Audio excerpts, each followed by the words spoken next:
Hello friends, welcome back to my new vlog. तो क्या हो गया, आप लोगों का स्वागत है मेरे आज के व्लॉग में। मैं व्लॉग स्टार्ट कर रही हूँ दोपहर के 2 बजे। देखो, दोपहर के 2 बजे, ठीक है। अभी गाना सुनाती हूँ।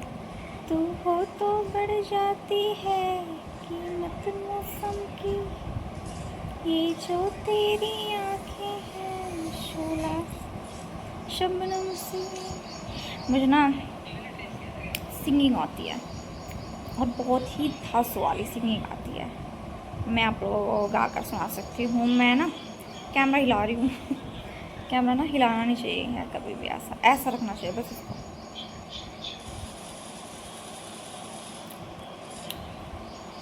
स्ट्रेट फॉरवर्ड, लिपस्टिक लगा ली। तो मैं व्लॉग बना रही हूँ। इस व्लॉग में जो कमेंट आएंगे नीचे, देखो मेरी मेहंदी अब तक जिंदा है। ये मैंने खुद ने लगाई थी।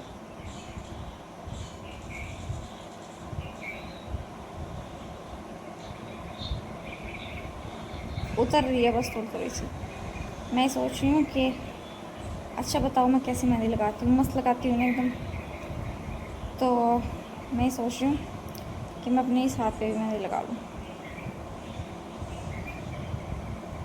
या तो मेरा कुछ ज़्यादा ही गोरा सा लग रहा, मगर इसके नेल नहीं बढ़ाए मैंने। नेल मेरे पित्तू से हैं।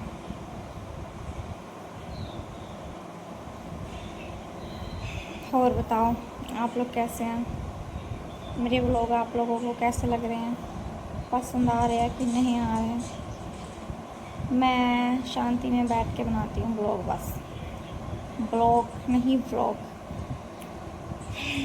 जिसको अपना कमेंट कुछ इंटरेस्टिंग कर सकते हो, मतलब कुछ मज़ेदार कमेंट लिख सकते हो, फिर मैं कल के व्लॉग में आपका कमेंट पढ़ूँगी।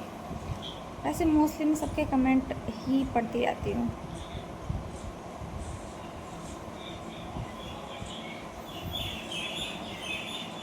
सुबह सुबह ही बोलेंगे, सुबह 4 बजे के करीब बारिश आई, 3:30-4 बजे के करीब। और मैं उठी हूँ 7:30 बजे, और 7:30 बजे तक बराबर बारिश हो रही थी। बारिश रुकी है 8 बजे। आज की तारीख क्या है, 31 जुलाई। हमारे यहाँ पे बहुत ज़्यादा बारिश आई थी। आप लोग बताओ, आप लोगों के यहाँ पे आज बारिश आई है कि नहीं आई। सुबह उठी और उठते ही मैं नहाती हूँ। सुबह उठते ही स्नान करती हूँ, स्नान करके अपने भोलेनाथ जी पे जल चढ़ाती हूँ। तो मुझे जल चढ़ाना था, फिर मैंने क्या किया, शुक्र है कि मेरा पानी वानी गर्म था सब। सुबह के टाइम पे मैं गर्म पानी से नहाती हूँ। मैंने ना क्या नाम, अभी 10 दिन पहले ठंडे पानी से नहा ली मैं। मुझे इतनी छींकें आई, दिन भर इतनी छींकें आई जैसे कुछ हद नहीं। फीवर सा भी लगने लगा था मॉर्निंग में, क्योंकि एकदम से हम कपड़ों में से उठ के आते हैं, गरम गरम कपड़े होते हैं, ठंडा ठंडा पानी। और मेरी मम्मी रोज़ ताज़ा पानी भर देती है सुबह, तो मैं उस ताज़े से नहा रही थी बड़ी मस्ती में। फिर मेरे को इतनी छींकें आई, इतनी छींकें आई, फिर मुझे पता चला मैं छोटा बेबी हूँ फिर मुझे पता चला मैं छोटा बेबी हूँ। और छोटा बेबी बारिश के पानी में नहाएगा तो ठंडी लग जाएगी। फिर आप लोगों का छोटा बेबी व्लॉग कैसे बना के देगा। आइडिया, मैं सोच रही थी मैं आगे व्लॉग क्या बनाऊँ। अब मेरे दिमाग में आइडिया है। तो ना एक ना आदमी था, तो वो आदमी बहुत गरीब था। तो उस गरीब आदमी के 2 बच्चे थे, एक बीवी थी, ठीक है।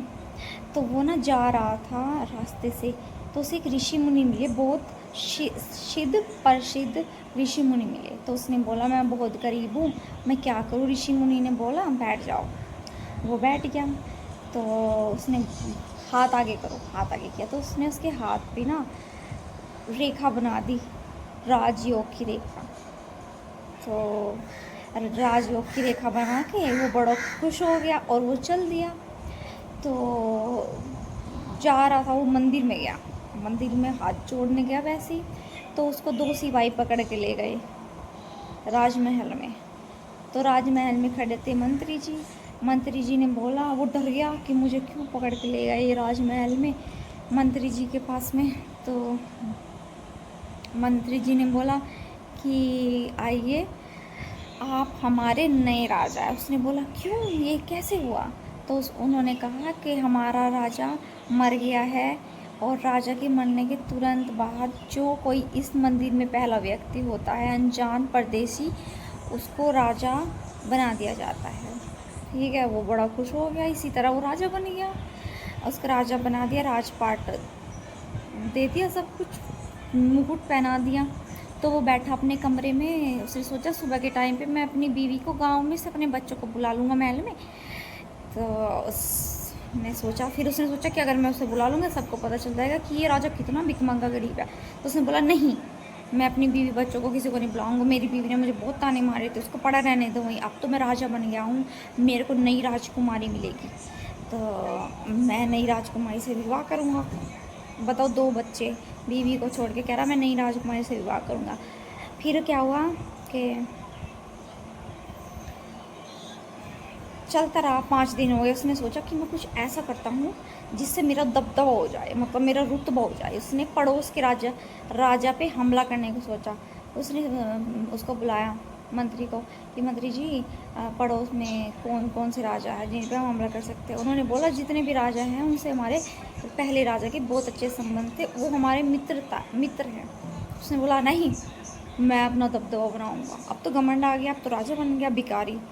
तभी तो कहते हैं कुत्ते को घी हजम नहीं होता।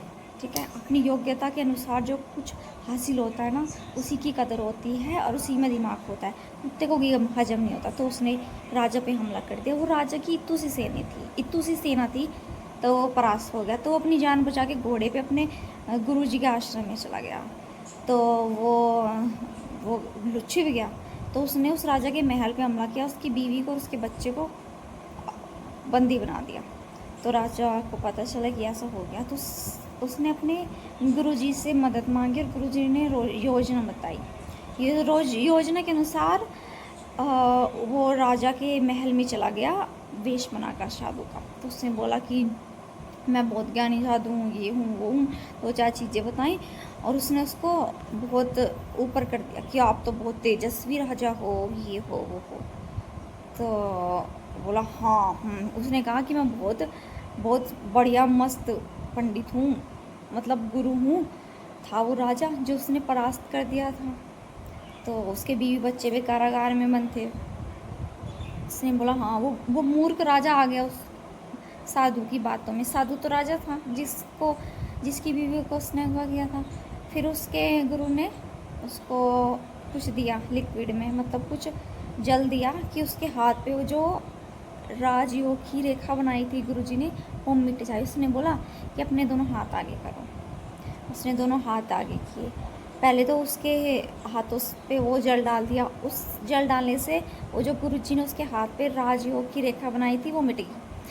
खैर, उसने फिर बोला उसको कि राजा, आप बहुत विद्वान हो, पंडितों को भोजन करवाओ, गुरुजी को पंडितों को भोजन करवाओ। उसने बड़े ऐंठ में आके पंडितों को बुला लिया भोजन कराने के लिए। भोजन उसने क्या किया, पंडित ने भोजन में मांस मिला दिया। तो उन गुरु ने, ऋषियों ने इसको श्राप दिया कि तू जैसा था ना भिखारी, वैसे ही बन जा, तू राजा के योग्य नहीं है, तूने हमको ऐसे दूषित खाना खिला के बहुत अपवित्र कर दिया है। तो उसने उसको श्राप दे दिया। वो घमंडी राजा जो भिखारी था पहले, वो पहले वाले वेश में आ गया। और राजा ने अपनी पत्नी को कारागार से छुड़ाया। फिर मंत्री भी बोला कि हाँ, हमने किस उल्लू को अपना राजा बना लिया, किसी अच्छे को अपना राजा बनाएंगे। फिर वो भी बहुत खुश हुए और वो भिखारी अपनी किस्मत को कोसता हुआ राजमहल से निकल गया। अपने कर्मों के आधार पे कहाँ वो भिखारी से राजा बना और राजा से फिर भिखारी बना। फिर अपनी बीवी बच्चों के पास गया तो उसको आदेश दिया गया कि तू कमा, 2 रोटी खा, अपनी बीवी बच्चों को खिला, ठीक है, तू योग्य नहीं था। वरना अगर वो अच्छे से करता ना तो उसका राजपाट होता। पहली तो बात, उसने अपनी बीवी बच्चों को नहीं बुलाया वहाँ पे, नई राजकुमारी से शादी करने को सोचा घमंडी लालची ने। और दूसरी बात कि उसने बहुत मासूम राजा पे आक्रमण किया, छोटा राज्य देख के उस पर आक्रमण करके उसकी उसकी बीवी को, बच्चों को बंदी बना लिया। बहुत क्रूर राजा बना वो। तो उसको क्रूरता का फल यही मिला कि फिर उसने मेहनत मजदूरी की, फिर अपना पेट पाला, फिर उसने बोला बस। इसलिए उड़ो मत ज़्यादा। इस कहानी यही सीख देती है कि उड़ो मत ज़्यादा, ज़मीन पे रहो, ज़मीन पे, ठीक है, मेरी तरह खाट पे लेटे रहो। चलो ठीक है, मेरी कहानी पसंद आई हो तो बताना, मैं आगे एक और कहानी सुनाऊंगी, ठीक है। Okay bye.